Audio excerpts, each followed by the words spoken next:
আইপিএলে ব্যাট হাতে 4 ছক্কার ঝড় তুলেন অভিষেক শর্মা। হায়দ্রাবাদের হয়ে বেঙ্গালুরু বিপক্ষে হাঁকিয়েছেন একের পর এক ছক্কা। খেলেছেন মাত্র 40 বলে, করেছেন 100 রান। অভিষেক শর্মা এমন 4 ছক্কার ঝড় ইনিংস থেকে রীতিমতো হতবাক এমএস ধোনি। আইপিএল অভিষেক ম্যাচে ব্যাট হাতে 4 ছক্কার ঝড় তুলে শেষ দিকে ম্যাচ সেরা হন অভিষেক শর্মা। দর্শক, এসবের বিস্তারিত থাকছে ভিডিওর প্রতিবেদনে। আইপিএল বেঙ্গালুরু বিপক্ষে খেলতে নেমেছে হায়দ্রাবাদ। টস দিয়ে এদিন শুরুতে আগে ব্যাটিং করার সিদ্ধান্ত নেন হায়দ্রাবাদ। তার আগে ব্যাটিং করতে নেমে নির্ধারিত 20 ওভারে 5 উইকেট হারিয়ে সংগ্রহ করেন 194 রান। 195 রানের লক্ষ্যে তারা করতে নামেন অভিষেক এবং হেড। অভিষেক ম্যাচে ওপেনিং করার সুযোগ পান। হায়দ্রাবাদ হয়ে ব্যাট হাতে রীতিমতো 4 ছক্কার ঝড় তুলেন শুরু থেকেই অভিষেক শর্মা। প্রতিপক্ষ বলারকে করে দেন দিশেহারা। হেডকে নিয়ে লম্বা জুটি করেন তিনি।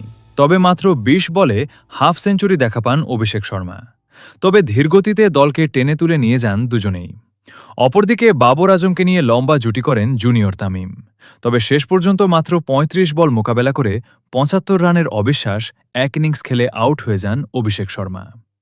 অভিষেক শর্মা সেই 75 রানের ইনিংসে ছিল 5টি ছক্কা এবং 4টি চারের মার। তবে জুনিয়র তামিম আউট হওয়ার পর বাবর আজম দলকে জয়ের বন্দরে নিয়ে যান। তবে অভিষেক শর্মা এমন 75 রানের অভিষেক ম্যাচে রীতিমতো চমকে দিয়েছেন। দুর্দান্ত পারফরম্যান্স, হতবাক হয়েছেন শাহিন শাহ আফ্রিদ।